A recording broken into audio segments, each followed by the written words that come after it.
do të shohim fjalën e Perëndisë, edhe vazhdojmë serinë e predikimeve që kemi filluar ka 6 javë, që të rinjosemi në Krishtin. Edhe kemi vajtur në ajo pjesë e dytë e serisë kur flasëm për shpirtin. Edhe pasazhi që do të shohim sot është tek Mateu 25, vargu 31 deri në 46. Kështu që po e lexoj. Po kur të vijë Biri i Njeriut në lavdinë e tij dhe të gjithë angjëjt bashkë me të, atëherën do të ulen mbi fronin e lavdisë së tij dhe do të mbledhë para tij të gjithë kombet, dhe ai do t'i ndajë nga njëra tjetra, sikurse ndan bariu telet edhe vitën, dhe telet do t'i vënë në djathtën e tij, ndërsa vitën nga e majta. Atëherë mbreti do t'i thotë atyre në të djathtën e tij: Eja, o të bekuar atë tim, trashëgoni mbretërinë që ka qenë përgatitur për ju që nga themelimi i botës, sepse pata uri edhe më dhatë për të ngrënë, pata etje e më dhatë për të pirë, isha i huaj dhe më bujtët, isha i zhveshur dhe më mështollët, lëngova dhe më vizituan, isha në burg dhe erdhët tek unë. Atëherë të drejti do t'i përgjigjen duke thënë: Zot, kur të pamë dhe duke pasur uri, kur të pamë duke pasur uri dhe të ushqyer, apo duke pasur etje dhe të dhamë për të pirë? Kur të pamë të huaj dhe të bujtëm, apo të zhveshur dhe të mështollëm, dhe kur të pamë të lënguar, apo në burg dhe të erdhëm tek ti?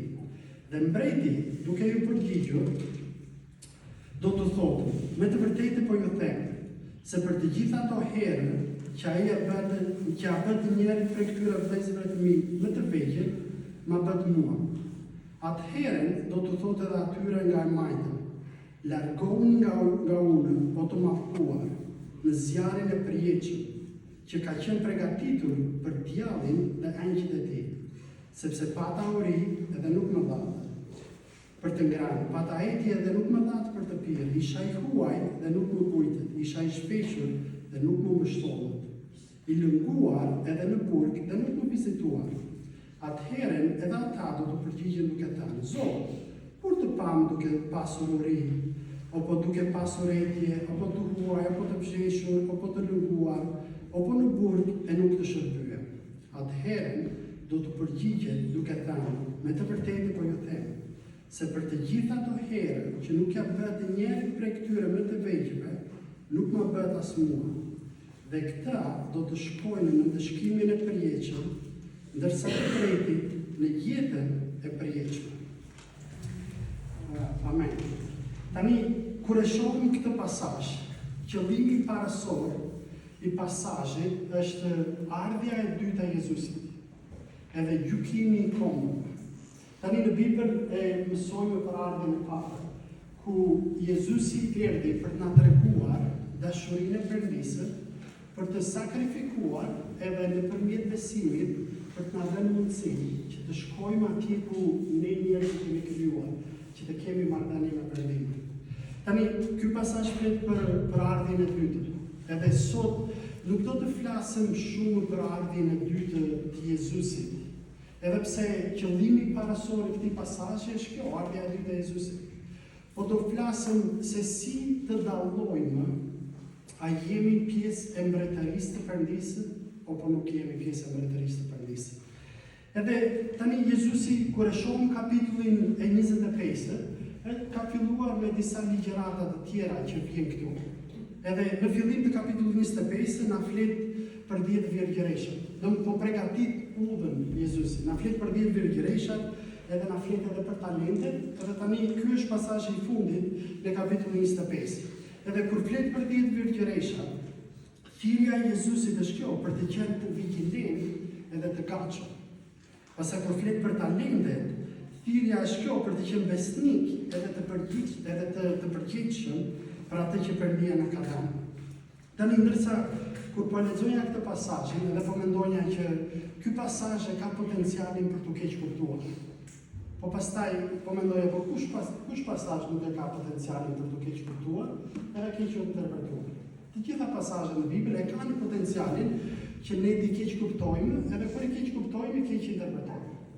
Kështu që do të lutem edhe do ta shohim pasazhin. Zot, të falenderojmë që ti je Perëndia ynë, edhe Perëndinë e kërkojmë urtësi edhe mençuri që ndërsa e shohim fjalën tënde, Shpirti jot i shenjtë do na ndihmojë që ta kuptojmë dhe ta zbatojmë. Edhe Perëndi, unë lutem që do të flasësh ti nëpërmjet meje, edhe Shpirti jot i shenjtë që do të jetë duke drejtuar këtë kohë. Lutem e Zot për bekimin tënd edhe për udhëheqjen tënde. Në emrin e Jezusit. Amen. Amen. Tani, me që mundësia për të keq kuptuar është, ja të them disa gjëra që Jezusi nuk po thotë ndërsa lexojmë këtë pasazh. Se kur e lexojmë shumë në fillim të duket sikur Jezusi po na jep një formulë se si të shpëtohemi. Nuk po thotë. Jezusi nuk po na jep një formulë se si ne njerëzit të shpëtohemi. Po nga ana tjetër, Jezusi nuk po thotë këtë, nuk po na predikon një ungjill të ri, ungjill i veprave, që duke bërë vepra të mira do shpëtohemi. Po nga ana tjetër është kjo, nuk po na thotë këtë që shpëtimi, jemi të shpëtuar për shkak të veprave që kemi bërë. Edhe tjetra është kjo që jo çdo e mirë, jo çdo bujari, jo çdo bamirësi e bërë është në emër të Perëndisë. Edhe tjetra është kjo, që Jezusi nuk po na jep formulë, nuk po thotë ne njerëzit kemi qef formula. Ne kemi qef që të na thuash çfarë të bëjmë edhe pastaj të mundohemi ta bëjmë për shkak që të ndihemi krenare që ja kemi bërë atë që na shton edhe ta marrim meritën për atë që shton. Jezusi nuk po e bën këtë. Edhe nuk po na mëson një ungjill të ri për këtë arsye se ai nuk bie në kundërshtim me ato që ka thënë më përpara. Kur e lexojmë në Bibël, thirrja e Jezusit është për të besuar. Thirrja e Jezusit është për të shkuar. Thirrja e Jezusit është për të parë hirin, dashurinë edhe mëshirën e tij, më shumë se sa të fokusohemi në veten tonë. Edhe po ta shohim prapë në Mateu 7, është kjo ku thotë jo çdo njeri që thotë Zot, Zot, do të hyjë në mbretërinë tim. Po thotë ai që bën vullnetin e Atit, ai do të hyjë. Ose në Mateu 11, thirrja e Jezusit si është? E ka Skënderja ka vargun e preferuar në 11, po ju të lodhur edhe të munduar. Hajdeni tek unë. Po nuk thotë që bëni këtë ose bëni atë. Po thotë hajdeni tek unë. Ejani tek unë. Edhe tek Mateu 20 flet për punëtorët. Edhe flet për punëtorët se ata kanë këtë pritje. Jezusi tregon një histori me punëtorët edhe me punëdhënësit. Edhe ata bien dakord edhe i thuan që do të punojnë për 1 denar. Edhe e bëjnë këtë kontratën pa fjalë, edhe vinë edhe ca të tjerë, edhe ky punëdhënësi e bën të njëjtën gjë. Kur u kthejnë ata nga puna, tani këta që kishin erdhur më shpejt po prisnin më shumë lekë të merrin. Edhe ky punëdhënësi ta ne bëm kontratën. Thamë që do të japim ai sa do mësarëm kontratën, se çfarë bëj unë me pasurinë time, është përgjegjësi për mua. Nëse unë kam dëshirë të jap dikujt më shumë, që nuk është punë për ty. Kështu që Jezusi po na fton për të parë atë që Jezusi ka bërë. Po jo, hajde tani edhe bëj këtë ose bëj atë tjetër. Po edhe është edhe kjo. Në qoftë se Jezusi do të kishte predikuar ungjillin duke bërë vepra të mira se shpëtohemi, kur Jezusi flet me këta që thotë ju të shkuar hajdeni në mbretëria e Perëndisë që është përgatitur që përpara themelimit të botës, nuk do të ishte surprizë për këta. Se ata i thonë, po ç'a kemi bërë? Në qoftë se këta do ta kishin kuptuar që Jezusi deshte vepra gjitha këto, do ta ngrinin dorë dhe do i thoshin Jezus, po edhe unë jam pjesë e mbretërisë për shkak se kam bërë këtë ose atë.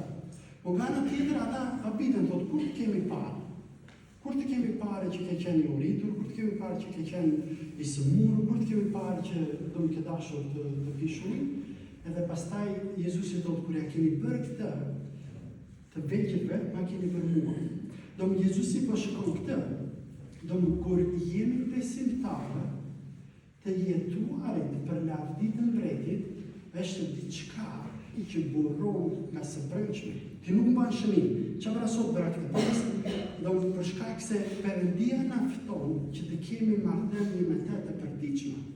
Na fton në një marrëdhënie nuk na fton një listë të bërit të gjera. Tani unë mbaj mend me veten time, kur jam bërë besimtar I ri në 2002, para 20 e ca viteve.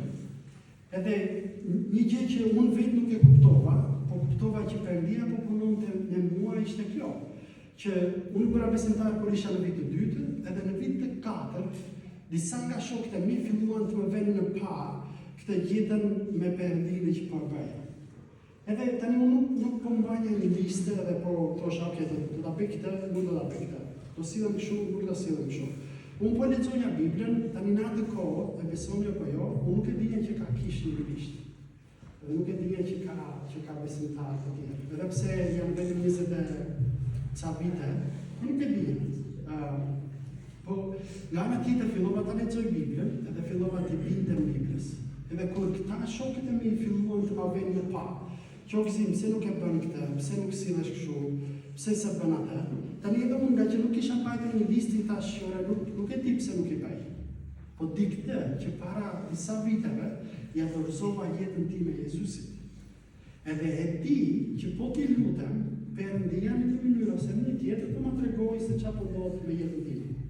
Edhe u luta, edhe pastaj mbasi u luta ishte një varg që më ndihmovi ta kuptoj. Tani nuk e mbaj në varg, po ishte atje që kur Shpirti I Shenjtë është tek ju, tani Perëndia krijon këtë njeriu e ri brenda teje. Tani vajta I thash atyre shokëve që do t'ju them diçka që as shumë vetë nuk e di se çfarë është ndodhur, po kjo ka ndodhur, edhe ata më kanë rrap, nuk më pyetën më. Po nga ana tjetër unë kuptova që Perëndia po punonte në jetën time. Edhe kjo është ajo ftesa e Perëndisë. Do ftesa e Perëndisë është që ne të kemi një jetë me të. Edhe kur e kemi këtë jetë me të, është e pamundur të mos veprojmë sipas tij. Është e pamundur të mos veprojmë sipas tij. Do ne nuk shpëtohemi me anë të veprave. Po është e pamundur që të shpëtuarit të mos veprojnë me perëndishmëri.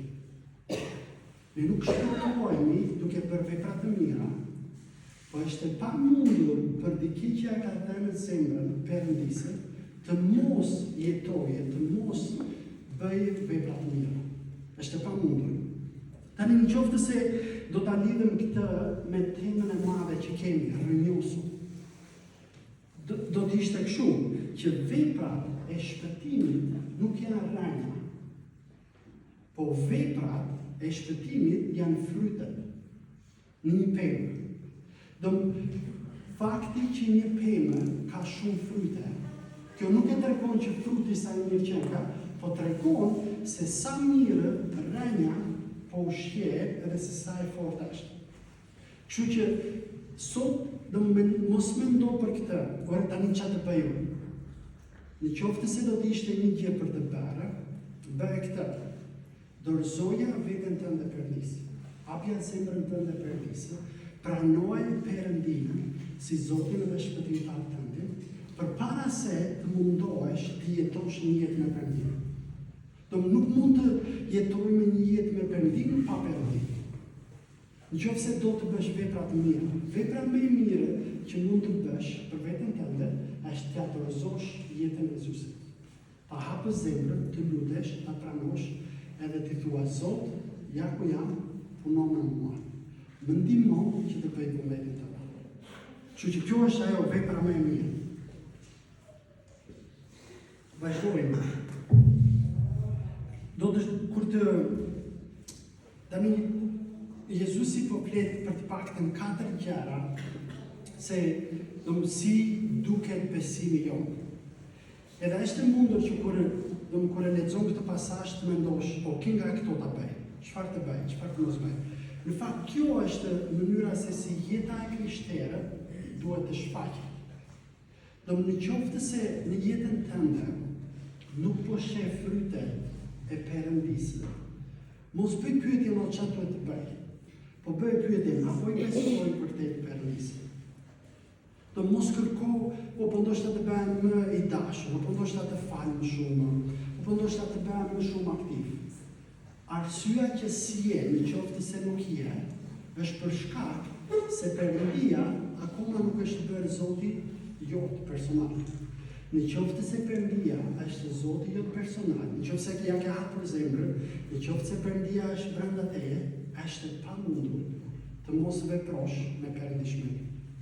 Në qoftë se miku që na vjen në shtëpi, na i orienton orarin, na bën që ta fshijmë shtëpinë, na bën që të përgatitemi edhe të gatuajmë gjellën më të mirë, prezenca e Shpirtit të Shenjtë brenda nesh nuk do na bërë rahat.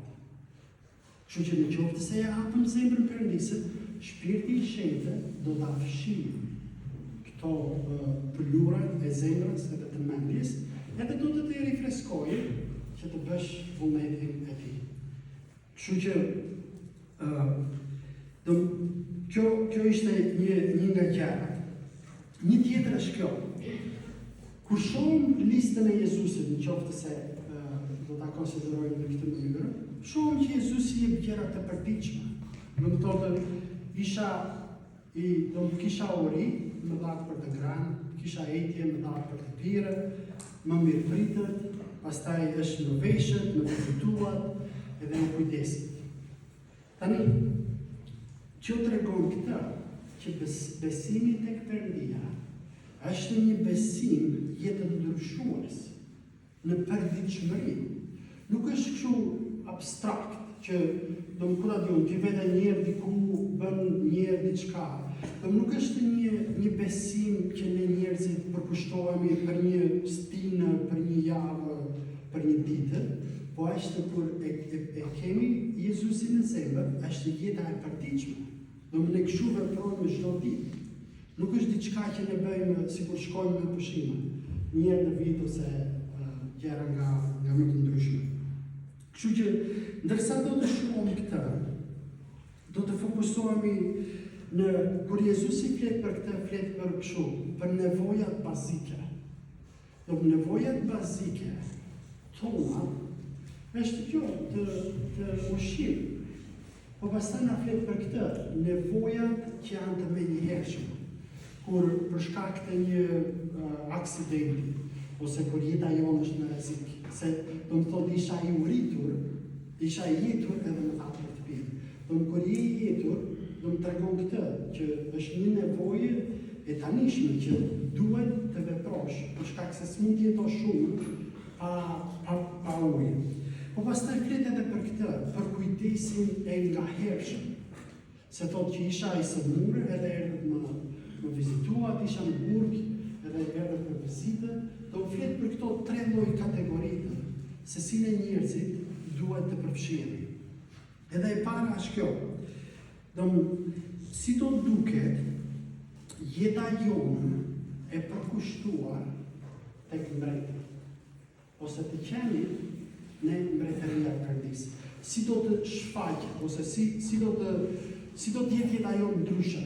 Nëse ja kemi dhe në besimin Perëndisë, ja kush janë disa nga shenjat se si jeta jonë do duket ndryshe. Edhe është kjo, e para është kjo, që një zemër që shen nevojë edhe nuk e ignoron ata. Edhe bëhet fjalë për këtë, kur Jezusi thotë që pata uri edhe më dhatë. Tani është ne me grupin e të rinjve, po flasëm për letrën e parë të Gjonit. Edhe shkuam jemi dhe në kapitulli 4. Po kapitulli 3, vargu 17 dhe 18 thotë këtë. Nëse dikush që ka të mirat edhe e kësaj bote, shkon vllane vet në nevojë, por e ngurtëson zemrën ndaj tij, si mund të qëndrojë në të dashuria e Perëndisë? Bijtë mi, të mos duan me fjalë, me gojë, por me vepra edhe me të vërtetë. Kur ja kemi dorëzuar jetën Perëndisë, duhet ta kemi të pamundur kur shohim një nevojë të mos e reagojmë. Duhet jetë e pamundur për shkak se Perëndia si na trajton. Perëndia na trajton në këtë mënyrë që ai nuk na le që ne të vuajmë, po Perëndia bëhet i gatshëm edhe sakrifikohet. Tani nëse ne kemi edhe në jetën mbretit, zemrën mbretit, edhe ne do të jemi të gatshëm të reagojmë ndaj nevojave bazike, kur I shohim këto nevoja bazike të dikush tjetër. Kështu që është kjo. Mendo për këtë, që do më kur sheh një nevojë bazike, gjëja e parë që të shkon në mend është ti them kishës, apo çfarë mund të bëj unë si person. Se është mundur që ne ta largojmë edhe të themi ndoshta kisha do të bëj diçka për këtë person. Edhe ndoshta mund ta bëj. Po ndoshta gjëja e parë që duhet të mendojmë është çfarë mund të bëj unë. Jezusi nuk tha se kështu na trajton Perëndia. Kështu që ajo e para pyetje që duhet të kemi kur shohim një nevojë bazike është kjo, o Zot, çfarë mund të bëj unë te kjo? Edhe kur pastaj problemi është më I madh, patjetër që duhet të ftosh kishën edhe njerëz të tjerë. Po e para duhet të o Zot, si mund të jem unë ndihmë për këtë person, për këtë familje, për këtë komunitet, për të treguar veprën tënde. Kështu që kjo është ajo gjëja e parë që kemi nevojë të ta pyesim veten. Tani kur shkojmë tek e dyta, që është tek vargu 35 I Mateut, që thotë për këtë nevojë, për këtë nevojë urgjente, që thotë isha I etur edhe më hapë për të pirë. Tani kur bëhet fjalë për nevojën urgjente, e ka fjalën për këtë, kur dikush është I smur, është një lloj si, kur veten në spitali, të trajtojnë ndryshe në bazë të problemeve që po paraqiten. Po nuk I trajtojnë të gjithë njerëzit për shkak të prioriteteve. Tani edhe ne njerëzit kemi nevojë që kur reagojmë, duhet të reagojmë në këtë mënyrë.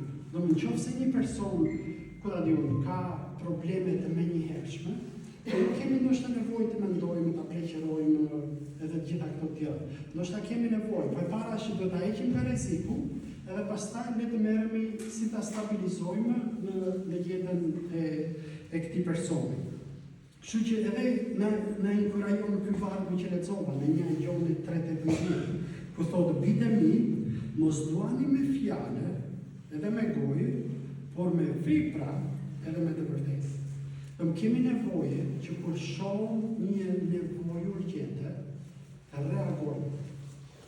Edhe pastaj kemi nevojë që të flasim edhe të merremi se si ta stabilizojmë këtë person, po se është edhe një fjalë tjetër kur thotë nëse e ke të mirën edhe s'po ja bën, po nëse kemi edhe mëshurinë e Perëndisë, është e mundur që ne të reagojmë kur shohim këto probleme.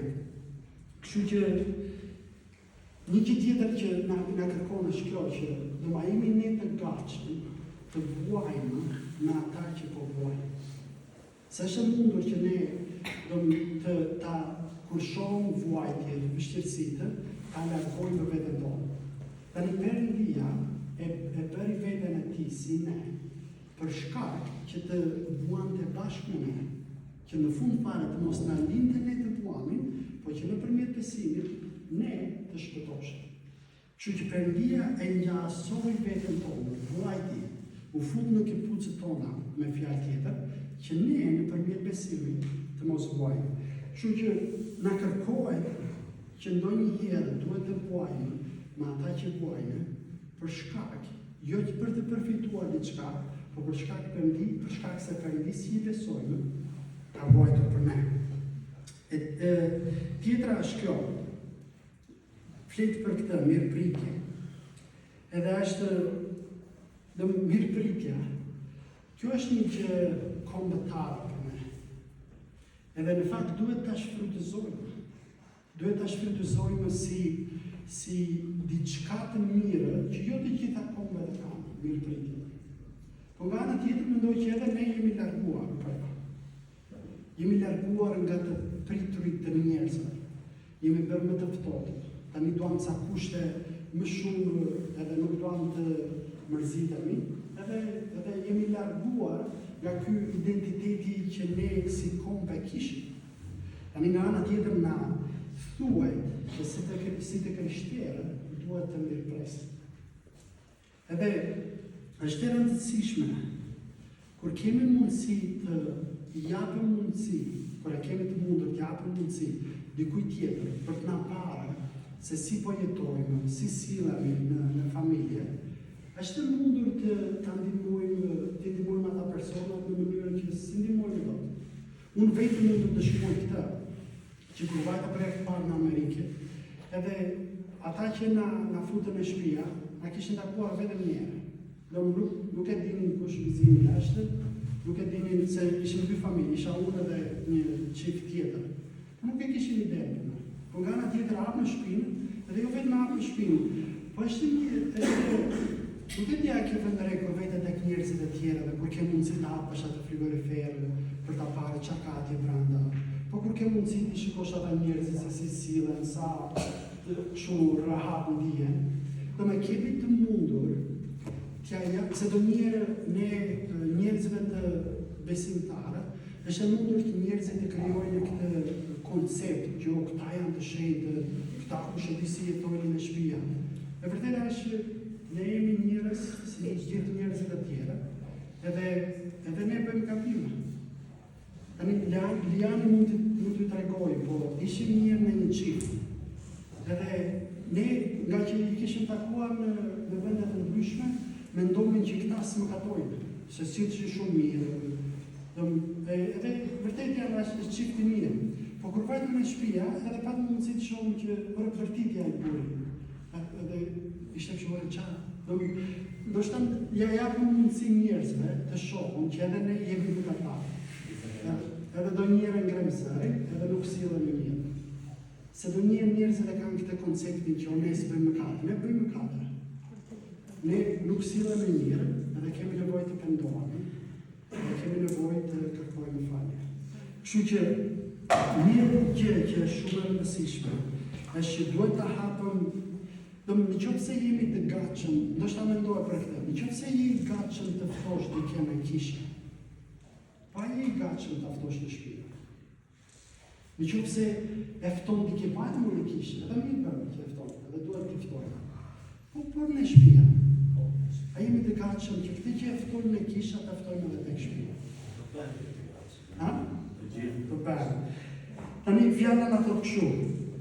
Dashuria vëllezërore le të mbetet. Mirëpritja mos e harroni, sepse nëpërmjet saj disa pa e ditur priten ëngjël në shtëpi. Kujtoni të burgosurit se edhe ishin edhe ju të burgosur me ta.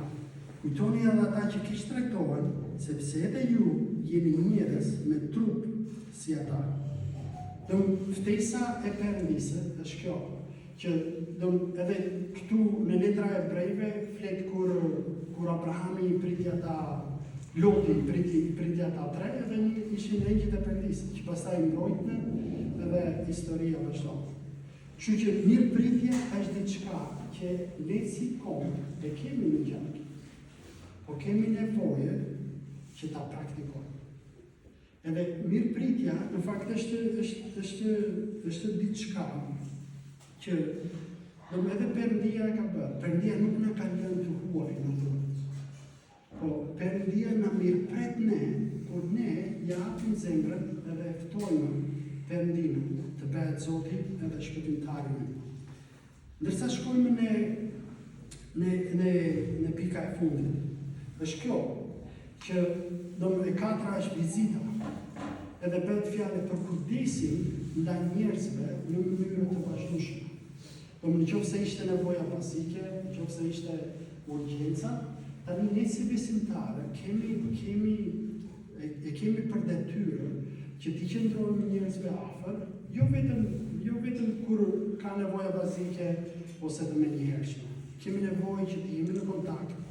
Edhe është diçka që vizita në fakt nuk